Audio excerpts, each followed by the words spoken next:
Good morning students, this is our continuation of lecture 8। तो मैं पिछले लेक्चर 8 में किया था, उन क्वेश्चन को हम थोड़ा सा कंटिन्यू कर रहे हैं। अभी देखिए इस क्वेश्चन को, देखिए कैसे करेंगे। The area of rectangle gets reduced by 67 metre when its length is increased by 3 metre and breadth is decreased by 4 metre. अभी देखिए इसने क्या दे रखा है, एक आयत है, आयत का जो एरिया है वो कितना रिड्यूस हो जाता है, 67 मीटर। जब उसकी डायमेंशन में लेंथ में इंक्रीमेंट करें 3 का और उसका डिक्रीमेंट किस में करें, ब्रेथ में, तब करें तो उसका एरिया में कितना हो जाता है, रिड्यूस 67 मीटर। तो अभी तो देखिए पहले तो रेक्टेंगल क्या होता है, तो रेक्टेंगल मींस क्या होता है, एक रेक्टेंगल की कुछ लेंथ होती है और कुछ ब्रेथ होती है। तो उस लेंथ और ब्रेथ इन दोनों के बिटवीन एंगल होता है 90 डिग्री। तो इसी के हिसाब से इसका एरिया कितना हो जाता है हमारा, बेस इंटू हाइट। तो इसका बेस क्या होगा, लेंथ, और हाइट क्या होगी इसकी, ब्रेथ। तो लेंथ इंटू ब्रेथ, लंबाई गुणा में चौड़ाई क्या होती है, इसका एरिया होता है। तो अब इसी हिसाब से इसने क्या बोला इसके स्टेटमेंट में, इसके यदि एरिया में कितने का डिक्रीमेंट हो जाता है 67 का, जब इसकी लेंथ का इंक्रीमेंट होता है 3 और ब्रेथ का डिक्रीमेंट होता है 4। तो पहली लाइन के हिसाब से हमारा क्या हो जाएगा, तो लेंथ में क्या हो रहा हमारा, इंक्रीज्ड बाई 3 प्लस 3, और ब्रेथ में क्या रहा हमारा, ब्रेथ और माइनस ऑफ द 4, क्योंकि हमें इस 4 का डिक्रीमेंट हो रहा है। तो इसमें इसका होने के बाद तो इसका एरिया में कितना रिड्यूस हो गया, 67 मीटर का। तो इसके हिसाब से हम थोड़ा सा सोल्व आउट कर लेते हैं इसको। Length into breadth minus of the 4L, L की इस पूरे के साथ करेंगे, फिर 3 की इसके साथ करेंगे, plus 3B and minus of the plus 3 and minus 4 minus of the 12 equal to length into breadth minus of the 67। तो थोड़ा सा और सोल्व कर लेते हैं। लेंथ ब्रेथ से ये लेंथ ब्रेथ कट हो जाएगी, minus of the 4L plus of the 3B equal to minus 67 और प्लस ऑफ द 12। तो minus 4L plus 3B equal to minus of the 55। This is equation first. तो ये हमारी क्या होगी, हमारी पहली इक्वेशन होगी। तो अब इसने और क्या बोला है, breadth is decreased by 4 metre and length is reduced by 1 metre. अभी लेंथ को तो क्या कर दिया इसने, 1 रिड्यूस कर दिया, और ब्रेथ को क्या कर दिया इसने, इंक्रीमेंट कर दिया। कितना इंक्रीमेंट कर दिया, 4 मीटर का। तो अभी इसके एरिया पे क्या फर्क पड़ रहा है, तो area is increased by 89 square metre, length into breadth plus of the 89। तो find the dimension of the rectangle. तो इसके बाद हमें क्या बताना, इसकी लेंथ एंड ब्रेथ। तो अब इसको और सोल्व आउट कर लेते हैं। लेंथ इंटू ब्रेथ, L की दोनों के साथ करेंगे, प्लस ऑफ द 4L, और माइनस 1 की दोनों के साथ करेंगे, minus B minus of the 4 equal to length breadth plus में 89। तो अब इसे कट हो रहा है, तो 4L minus of the B equal to ये प्लस 89 और ये प्लस 4, तो this is equal to 93। This is our equation 2। अभी देखिए हमारे पास दो वेरिएबल है, लेंथ और ब्रेथ, L और B, और हमारे पास दो इक्वेशन है। अब इनको सोल्व आउट कर सकते हैं। तो इसमें हमारा L का कोफिशिएंट क्या है, 4 है, और इसमें L का कोफिशिएंट क्या हमारा, माइनस ऑफ द 4 है। तो हम इसको फर्स्ट प्लस सेकंड कर सकते हैं। This is second equation and first equation is minus of the 4L plus of the 3B equal to minus of the 55। इसमें से एडअप करेंगे तो कितना हो जाएगा, 2B इक्वल टू, इसमें से घटाएंगे तो 13 में से 5 गए 8, और 8 में से 5 गए 3, तो B की वैल्यू क्या आ जाएगी हमारी, 19। तो हमारी ब्रेथ की वैल्यू क्या हो गई, 19। अभी हम इसको किसी भी इक्वेशन में रखेंगे, या तो फर्स्ट में या फिर सेकंड में। तो लेंथ हमारी क्या आ जाएगी, तो पुट इन इक्वेशन फर्स्ट। तो फर्स्ट में रखेंगे तो minus of the 4L plus of the 3 into B की वैल्यू क्या हमारी, 19 equal to minus of the 55। तो इस केस में माइनस ऑफ द 4L किसके बराबर होगी, 19 या 57, और माइनस के 55 और प्लस का minus of the 4L plus of the 3 into 19, तो 19 57 माइनस 55 एंड माइनस का 57, this is equal to minus of the 4L equal to minus of the 112। तो इस केस में हमारी L क्या आ जाएगी, L इक्वल टू 112 माइनस से माइनस कट हो जाएगा, 112 भाग में 4 डिवाइड बाई 4, तो हमारी क्या आ जाएगी 28। तो what is the length and breadth of the rectangle, length of rectangle will be 28 and breadth of rectangle will be 19। This is the answer of this question. चलिए नेक्स्ट क्वेश्चन करते हैं। This is the question, ये question करते हैं। 2 years ago a man was 5 times as old as his son। मतलब क्या है, present से 2 साल पहले एक आदमी है और एक बच्चा है, तो उस मैन की जो एज है वो 5 टाइम्स थी 2 साल पहले। तो आगे क्या है 2 years later, और उसके बाद क्या है आज से 2 साल बाद, his age will be 8 more than the 3 times the age of his son।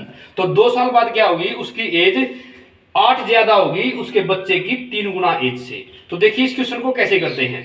तो इसमें सबसे पहले तो इसने क्या दे रखा हमारा, एक मैन वाज 2 साल पहले क्या दे रखा इसने 5 टाइम्स थी। तो हम पहले क्या मान लेंगे, let age of son 2 year ago, 2 year ago। तो 2 साल पहले किसी बच्चे की हमने एज को क्या मान लिया, x मान लिया। तो पहली लाइन में क्या लिख रखा है इसने, तो उस टाइम पे 2 साल पहले, इसका मतलब क्या है उसके पिता की आयु कितनी थी 5 टाइम्स थी। तो so age of father 2 years ago, तो क्या होगी 5x हो जाएगी, क्योंकि इसे 5 गुना था। ये क्या है इसकी 2 साल पहले की एज है, लेकिन प्रेजेंट एज क्या होगी इनकी, तो नाउ प्रेजेंट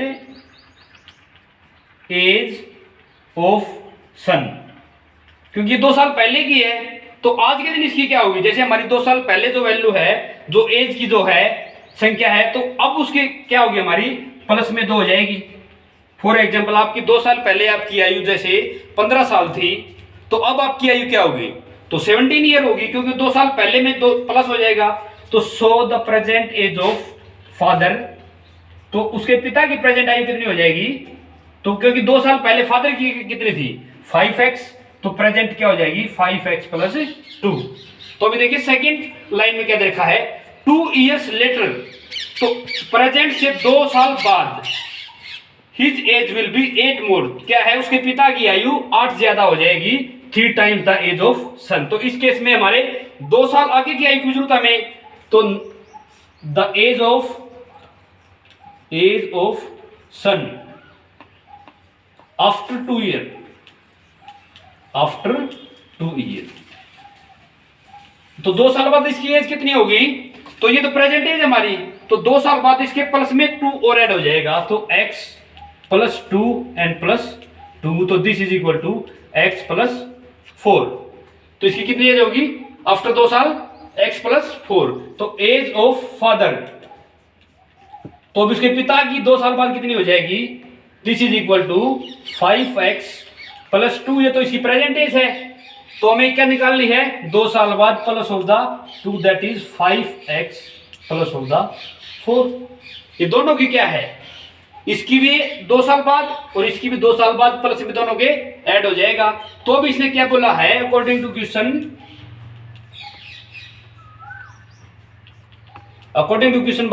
बाद क्या बोला इसने, 2 साल बाद इस बच्चे की आयु है, इसकी आयु बच्चे की आयु की 3 गुना, और उसको प्लस में 8 कर देंगे, क्योंकि 8 ज्यादा है ये।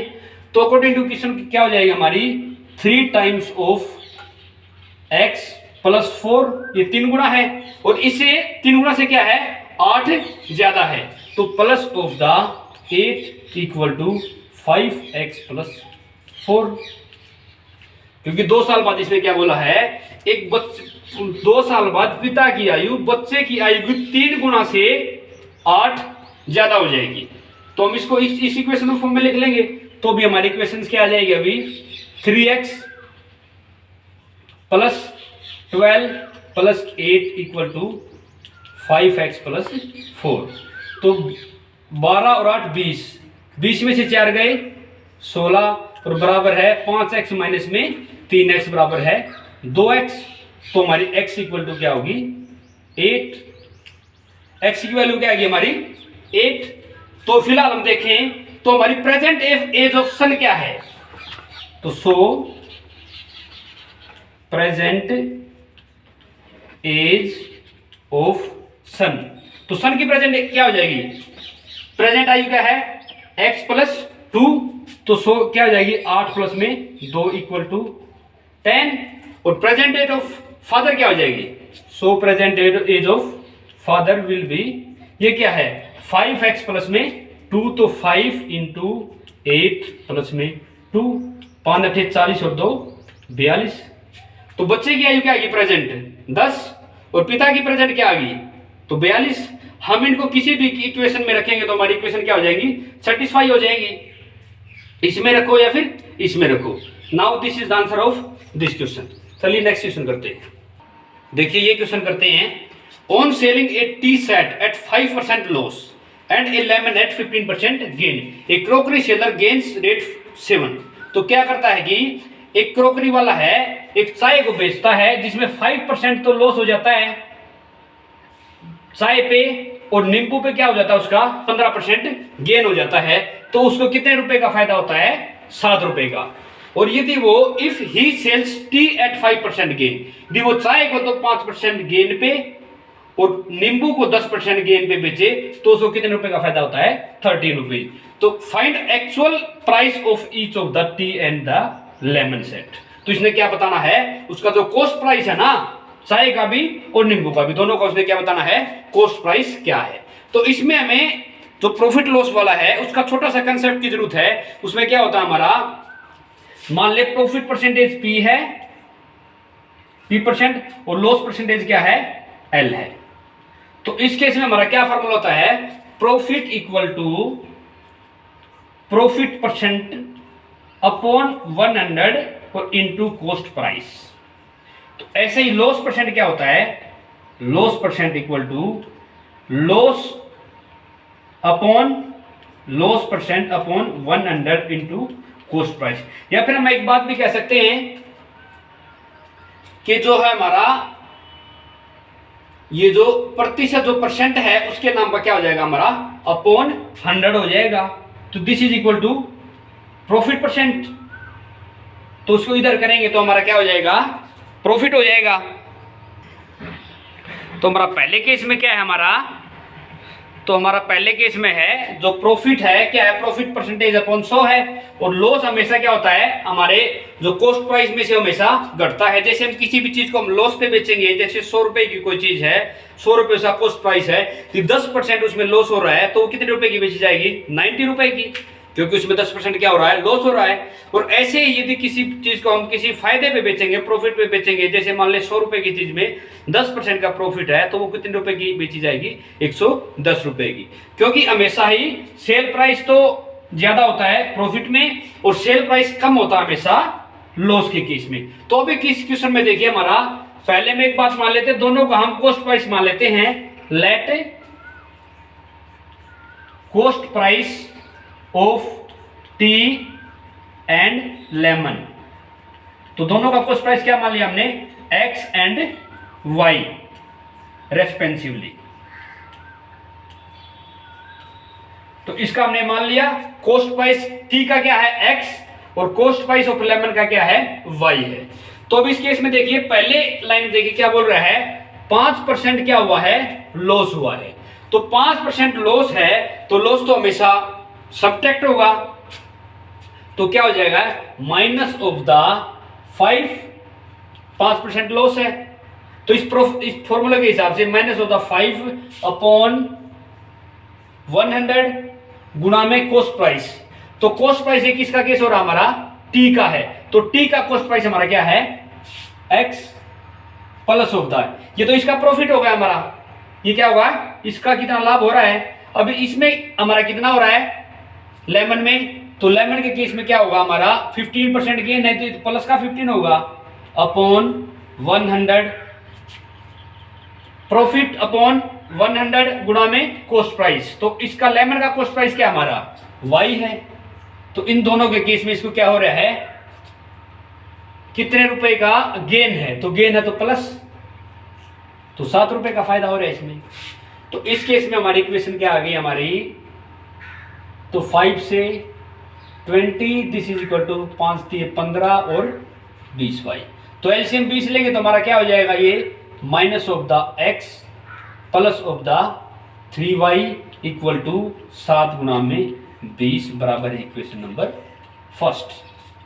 तो ये क्या गया हमारी इक्वेशन नंबर फर्स्ट। तो अभी दूसरे केस में देखना क्या हुआ, ये हमारा क्या था, केस नंबर फर्स्ट था।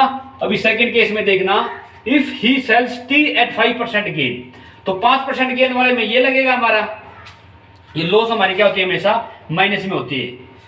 तो इसमें हमारा 5% क्या हो रहा है, गेन हो रहा है टी के केस में, तो 5 डिवाइड बाई 100 और गुणा में ये टी का केस हमारा, तो टी के केस में एक क्या है हमारा cost price x plus of the, अभी 11 का केस क्या है 10% प्रॉफिट हो रहा है 1/100 इंटू इसका कॉस्ट प्राइस कितना है y है, और इक्वल टू इस दूसरे केस में टोटल फायदा कितना हो रहा है 13 rupees, this is equal to 13 rupees. तो हमारा ये क्या हो जाएगा 5 से 20, ये 0 से 0, तो हमारा 20 क्या रहा हमारा एलसीएम आ रहा है, तो x प्लस 2y इक्वल टू 13 इंटू 20। तो ये तो आपको समझ में आ रहा होगा। इसको मैं थ्रो आउट हमने क्या लिया था, एलसीएम 20 लिया था, इसमें भी थ्रो आउट क्या लिया हमने एलसीएम 20 लिया, और बाद में एलसीएम कट जाता है, तो ये हमारी इक्वेशन होगी 2। तो अब इक्वेशन 2 और 2 को हम ऐड करेंगे, इक्वेशन नंबर फर्स्ट प्लस में इक्वेशन नंबर 2, तो ये क्या हमारी minus of the x plus of the 3y equal to 7 गुना में 20, तो x से x कट हो जाएगा, तो 3 और 2 5y बराबर है, तो 13 और 7 20, 20 और 20 400, तो कितना हो जाएगा 140 और 260 किसके बराबर हो, 400 के बराबर हो गया। तो इस केस में हमारी y की वैल्यू क्या आ गई 80 रुपए। तो y को हम किसी भी इक्वेशन में रखेंगे, या 1 में रखें या 2 में रखें, तो हमारी x की वैल्यू क्या आ जाएगी, x इक्वल टू 100। किसी में रख लो, इसको पुट इन 1 में रख लो या फिर 2 में रख लो, तो हमारी x की वैल्यू, तो हमने x क्या माना था हमने, कॉस्ट प्राइस ऑफ t, तो कॉस्ट प्राइस ऑफ t कितना हुआ हमारा 100 रुपए, and cost price of lemon हमने क्या माना था y, and this is equal to 80 rupees. आप इन दोनों को किसी भी इक्वेशन में रख लो, आपकी इक्वेशन सेटिस्फाई हो जाएंगे, आपका आंसर भी सेटिस्फाई हो जाएगा। चलिए नेक्स्ट क्वेश्चन करते हैं। देखिए क्वेश्चन करते हैं, a chemist has one solution containing 50% acid and second one containing 25% acid. उसके पास क्या है, एक सॉल्यूशन है जिसमें 50% एसिड है, और सेकंड सॉल्यूशन है जिसके अंदर 25% एसिड है। तो उसके अंदर क्या करना है उसने, how much of each should be used, तो दोनों में से उसको कितना कितना ऐड करे, दोनों में से कितना कितना उसको यूज करे to make 10 litre of 40% acid solution. तो उसने क्या पूछा है, उसके पास 2 मिक्सर हैं, 2 गोल हैं उसके पास, जिसमें एक गोल में तो क्या है 50% एसिड है, 50% अम्ल है, और दूसरे में क्या है 25% अम्ल है। तो उसने क्या करना है, एक तीसरा बनाना है, तीसरा घोल बनाना है। उसके अंदर क्या पूछा है, जिसके अंदर 10 तो लीटर का होना चाहिए, वो उसके अंदर क्या होना चाहिए 10 लीटर होना चाहिए, और उसके अंदर क्या कंडीशन है कि 40% है उसके अंदर वो एसिड होना चाहिए, कि कुछ इसका मिलाएगा वो और कुछ इसका मिलाएगा, और जो रिजल्ट में आएगा उसमें क्या मिलेगा 40% एसिड मिलेगा। तो इस केस में में जो पूछा है एक बार उसी को मान लेते हैं। इसमें क्या पूछा है, how much of each should be used, तो हम क्या मान लेंगे इसमें शुरू में ही माना क्या मान लेंगे, x जो सॉल्यूशन है x किलोग्राम वो 50% एसिड का लिया है, और y सॉल्यूशन जो वो 25% एसिड का लिया है। एक बार इस चीज को मान लेते हैं, लेट 50% एसिड इज गिवन, क्या लिया हमने ये x लीटर, दूसरा मान लिया let 25% acid is given y litre. क्या मान लिया, जो 25% वाला सॉल्यूशन था ना, उसको तो हमने वाई लीटर ले लिया। उसके अंदर जैसे मान ले 2 डिब्बे रखे हैं, तो 2 डिब्बे में क्या है हमारा, एक में सॉल्यूशन है, ये नहीं पता हमने उसमें कितना सॉल्यूशन है, लेकिन इतना पता है उन दोनों डिब्बों में, एक डिब्बे में क्या आपका पूरा आधा है जो एसिड है, और दूसरे डिब्बे में क्या है आपका उसका 25% सॉल्यूशन है एसिड का। तो हम उन डिब्बों में से हमने क्या किया, हमारा x लीटर तो निकाल लिया एक डब्बे में से, और y लीटर निकाल लिया दूसरे डब्बे में से। अभी इसने ये एक बात देखी, हमने निकाला कितना है, 10 लीटर निकाला है, तो इट मींस क्या है, दोनों में से x उसमें से निकाला है और y उसमें से निकाला है, तो उसका दोनों का जो है सम कितना होगा हमारा 10 होगा, क्योंकि हमने क्या निकाला है, टोटल 10 निकाला है, कुछ उसके अंदर से और कुछ उसके अंदर से। तो हमारी अकॉर्डिंग टू क्वेश्चन क्या हो जाएगा, अकॉर्डिंग टू क्वेश्चन, तो केस फर्स्ट में क्या हो जाएगा आपका, x plus y equal to 10, this is our equation first, क्योंकि हमने क्या निकाला है, टोटल सॉल्यूशन निकाला है 10, कुछ उसके अंदर से और कुछ दूसरे वाले डिब्बे के अंदर से। अभी देखिए नेक्स्ट इक्वेशन कैसे बनेगी, तो उसकी वो बनेगा अपनी 40% से। अभी हमने क्या है, जो हमें जो सॉल्यूशन हमारा गोल है उसके अंदर क्या हमारा 40% एसिड है, जो हमारा 10 है, तो 10 के अंदर हमारा क्या है, ये 40% एसिड है, तो हमारा 10 इंटू 40/100। ये तो सब जानते हैं परसेंटेज को निकालने के लिए, जैसे 100 का 20% कितना होता है 20 रुपए, ऐसे ही 200 का 20% कितना होता है 40। या फिर आप एक काम करो, परसेंटेज के नाम का बटे 100 कर दो, डिवाइड बाई 100, और वो जिसका परसेंट निकालना है मल्टीप्लाई वो कर दो। बस इसमें क्या करना है, परसेंटेज के नाम का अपॉन कर दो, और जिसका निकालना है वो, जैसे हमने 10 का क्या निकालना है, 40% ऑफ 40% ऑफ 10, ठीक है। इसको हम कैसे निकालेंगे, परसेंटेज के नाम का डिवाइड बाई 100 ऑफ क्या होता है मल्टीप्लाई 10, तो this is equal to same. तो हमारा क्या हो जाएगा 40% ऑफ 10। अभी देखिए इसका हमारा 40% निकल गया, ये हमारा क्या है, हमारा एसिड आ रहा है, तो इस एसिड में से कुछ गोल इसका लिया है और कुछ गोल इसका लिया है। जो इसका हमने x लिया है, x वाले में एसिड कितना है, क्योंकि हमारा ये क्या है एसिड आ रहा है, तो x वाले में एसिड कितना होगा, इसमें एसिड कितने परसेंट है 50% है, तो x का 50%, तो x का 50%, क्योंकि जो हमने गोल लिया है, जो हमने पहले वाले डिब्बे में से निकाला है, मान ली पहले वाले डिब्बे में से हमने x लीटर निकाला है, तो उस x पहले वाले डिब्बे में कितना है हमारा एसिड 50% है।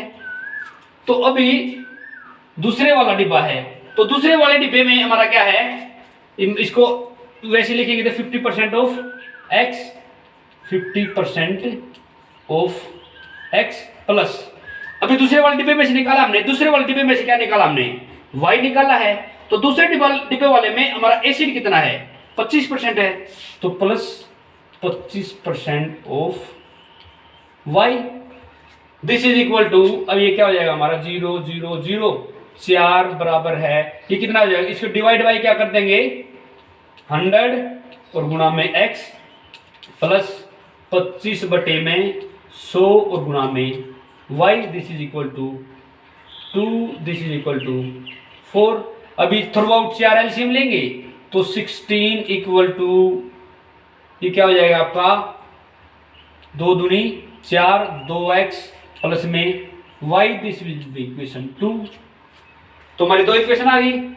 अभी में भी एक्स वाई में है, y का कोफिशिएंट 1 है, इसमें y का कोफिशिएंट 1 है, तो हम क्या कर देंगे, दिस इज इक्वेशन 2, तो 2 इक्वेशन और माइनस का 1 इक्वेशन में से करेंगे तो x प्लस में y किसके बराबर है, हमारा ये है 10 के बराबर, तो इस केस में हमारा घटाएंगे इसको, तो y से y कैंसिल आउट हो जाएगा, तो x इक्वल टू कितना आ गया 6। तो x की वैल्यू किसी में रखेंगे, किसी भी इक्वेशन में रखेंगे, तो y की वैल्यू क्या आ जाएगी हमारी 6, और y की वैल्यू कितना आ जाएगी, दोनों की वैल्यू क्या है 10, तो इसकी वैल्यू क्या आ जाएगी 4। तो हम जो पहले वाला डिब्बा है उसके अंदर से कितना सॉल्यूशन निकाला हमने 6, और दूसरे वाला डिब्बा उसके अंदर से कितना सॉल्यूशन निकाला 4, this is the answer of this question. चलिए नेक्स्ट क्वेश्चन करते हैं। देखिए this is the last question of our video. In a cyclic quadrilateral ABCD is given that angle A this, B इसके बराबर है, C इसके बराबर है और D is equal to 4x minus में 5। अभी क्या दे दिया इसने, दिस इज साइक्लिक क्वाड्रिलेटरल, तो find the angles of quadrilateral. तो इसने क्या पूछ लिया, इसने किसी 4 एंगल दे दिए इसने, और वो भी क्वाड्रिलेटरल पे कैसी हमारी साइक्लिक है। सबसे पहले तो आपको ये पता होना चाहिए कि साइक्लिक क्वाड्रिलेटरल की क्या प्रॉपर्टीज होती है। तो हमारी क्या होती है, ये साइक्लिक मीन्स जो हमेशा सर्कल में होती है। जैसे हमारी क्या होगी, A B C and D, A B C D। तो इसमें क्या खास बात होती है, साइक्लिक में जो हमारे कोरस्पोंडिंग एंगल्स होते हैं ना, जैसे A और C, तो इन दोनों कोणों का सम कितना होता है, sum of A plus B equal to क्या होता है 180, और sum of A plus C, sorry हमारे जो सम्मुख कोण होते हैं, इसके सामने वाला ठीक कोण है A प्लस C कितना होता है 180। ऐसे ही कोण B plus angle D equal to 180। ये हमारी क्या होती है, प्रॉपर्टी होती है क्या, किस चीज की, साइक्लिक क्वाड्रिलेटरल की। अभी देखो एंगल दे रखे हैं, एंगल A क्या है इसमें, तो 2x, तो इसके हिसाब से क्या हो जाएगा 2x plus 4, this is angle A। And angle C हमारा क्या है, plus of the 2y plus 10 equal to 180, इसके बराबर होगा हमारा ये। तो इस केस में हमारा क्या हो जाएगा फिर, this will B equation number first. तो ऐसे हमारी इक्वेशन सेकंड में क्या हो जाएगा, एंगल B क्या है y प्लस 3 प्लस में एंगल B के साथ किसका कॉम्बिनेशन है, एंगल D का, तो D क्या है plus of the 4x minus में 5 इक्वल टू क्या है ये 180, दिस इज इक्वल टू 180। तो थोड़ा सा सोल्व आउट कर लेते हैं इसको हम, ये क्या हो जाएगा आपका y प्लस में 4x और इक्वल टू 180, और 180 की क्या हो जाएगा प्लस 5, मतलब 3 माइनस 5 ये क्या -2, उधर जाके क्या हो जाएगा आपका +2। तो कितना हो गया इसमें, ये क्या आपका y plus 4x, y plus 4x इसके बराबर आगा 182। तो थोड़ा सा इसको भी सोल्व आउट कर लेते हैं हम, इसको भी सोल्व आउट करेंगे तो हमारा ये क्या हो जाएगा, दिस विल बी इक्वेशन 2। तो इसको सोल्व आउट करेंगे तो यह क्या आ जाएगा 2x plus 2y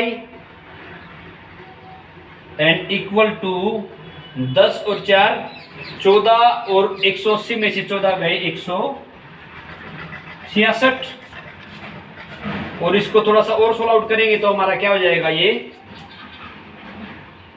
x plus में y, इसको 2 कॉमन ले लेंगे तो x, तो y प्लस 2x बोलो चाहे y plus x equal to 2 × 16 और 2 × 6, ठीक है। This will be our equation 3।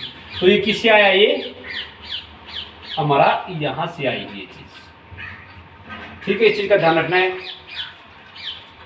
तो fy प्लस में x, दिस इज इक्वेशन 3। अभी क्या कर देंगे 2 माइनस 3, तो माइनस करेंगे तो minus, this is minus, this is minus, y से y कट हो जाएगा तो 3x इक्वल टू 12 में से 3 गए 9 और 17 में से 8 गए 9। तो हमारी x की वैल्यू क्या आ गई हमारी, x इक्वल टू 33। तो हमारी x की वैल्यू क्या आ गई 33। तो x की वैल्यू आते ही हम y की वैल्यू भी निकाल सकते हैं हमारी, तो इसको पुट इन इक्वेशन 3 में रखेंगे तो x की वैल्यू क्या है 33, तो y की क्या हो जाएगी 83 और माइनस का 33, दैट इज इक्वल टू 53। तो y की वैल्यू क्या होगी हमारी 53, this is equal to value of y। तो हमारा एंगल फर्स्ट क्या होगा फिर हमारा एंगल 1, तो angle A equal to 2x plus 4, 2 into 33 और प्लस में 4 दैट इज इक्वल टू 33 गुना में 66 और जमा में 4 70 डिग्री हो जाएगा। तो एंगल B हमारा कितना होगा फिर, B क्या हमारा एंगल B, तो y प्लस में 3, तो y क्या हमारा angle B equal to y plus 3, हमारा y क्या है, y इक्वल टू 53, सॉरी 53 नहीं होगा हमारा 50, क्या होगा 50, क्योंकि 83 में से 33 गया 50, तो एंगल B हमारा क्या होगा y प्लस में 3 और 50 प्लस में 3 विच इज इक्वल टू 53। तो एंगल C क्या होगा हमारा फिर, angle C will be 2y plus में 10, तो 2 गुना में y क्या हमारा 50 और प्लस में 10 इक्वल टू 110, और एंगल D हमारा इस केस में क्या हो जाएगा 4x माइनस में 5, तो 4 इंटू 33 माइनस ऑफ द 5, 33 दोनों 66, 66 दोनों 132 में से 5 गए 127 डिग्री। तो this is the 4 angles of our cyclic quadrilateral. अब इनको टोटल को काउंट करोगे तो आपका 360 बन जाएगा। अभी angle A plus angle C को थोड़ा सा सेटिस्फाई कर लेते हैं इसको, तो तीनों का योग इसमें क्या करा 110 और 170 कितना होगा 180 आ रहा है इसका, इसका सम दिस इज सेटिस्फाइड। अभी इसका और इसका सम भी करोगे तो 7 और 3 10, 12 और 1 13 और 5 18, तो इसका भी आप सम करें तो इसका भी कितना आ रहा है 180 रुपए। This is the answer satisfaction. अभी इसी वीडियो के साथ हमारा ये लेक्चर फिनिश करते हैं। वैसे तो हमारी मैक्सिमम लीनियर इक्वेशन खत्म हो ही चुकी है, लेकिन फिर भी 1-2 लेक्चर ले लेंगे थोड़ा सा इंपॉर्टेंस के लिए। जो वाले सब्स्टिट्यूशन वाले मेथड है, एलिमिनेशन वाला मेथड है, थोड़ा सा बहुत और कर लेंगे वो एलिमिनेशन वाला कुछ क्वेश्चन। चलिए इसी वीडियो के साथ हमारी वीडियो फिनिश करते हैं। And thanks for watching my video. Please like and please subscribe my video. Thank you.